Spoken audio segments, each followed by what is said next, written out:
तहरीक इंसाफ ने 190 million pound reference का फैसला मौखर होने पर मायूसी का इजहार किया है।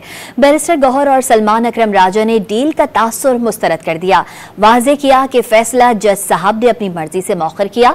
फैसल चौधरी ने रद्द अमल दिया कि जुडिशल ऑर्डर के बाद ही वाज़ेह होगा फैसला मौखर क्यों हुआ। अपोजिशन लीडर उमर अयूब ने सवाल उठाया कि वज़ीर दिफा ख्वाजा आसिफ और फैसल वावडा गुज़िश्ता रोज ही केस का फैसला सुना रहे थे, फैसले की तहरीर कहां से ली।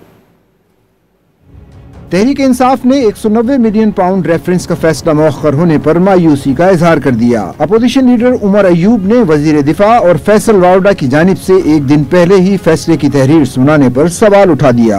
फैसल वावडा हो गया, वो सारे जो हमनवा हैं वो कल शाम से शुरू हो गए थे और उन्होंने वो फैसला जो है वो सामने रख दिया था। ओ भाई हमारा मतलब उनसे मैंने खुद भी ट्वीट की, बाकी साथियों ने भी की कि आपके पास वो फैसले की तहरीर किधर से आई।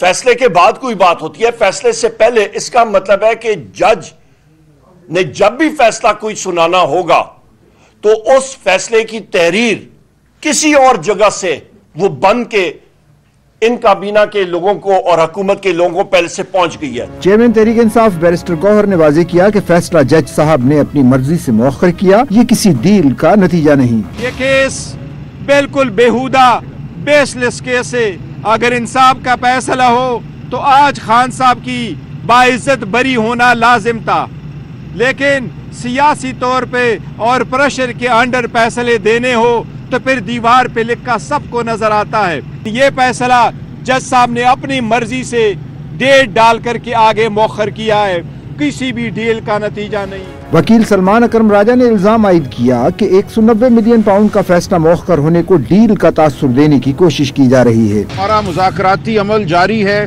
सुनने में यह आ रहा है कि 15 तारीख को तीसरी नशिस्त होगी, लेकिन अगर कोई ये तासुर देना चाहता है कि इस मुज़ाकरात की वजह से फैसला मौखर किया गया है तो बिल्कुल ये गलत है। हम कोई डील नहीं करेंगे। बानी पीटीआई के वकील फैसल चौधरी का मौकिफ था कि जुडिशल आर्डर आने के बाद ही वाज़ेह होगा कि 190 मिलियन पाउंड केस का फैसला क्यों मौखर हुआ।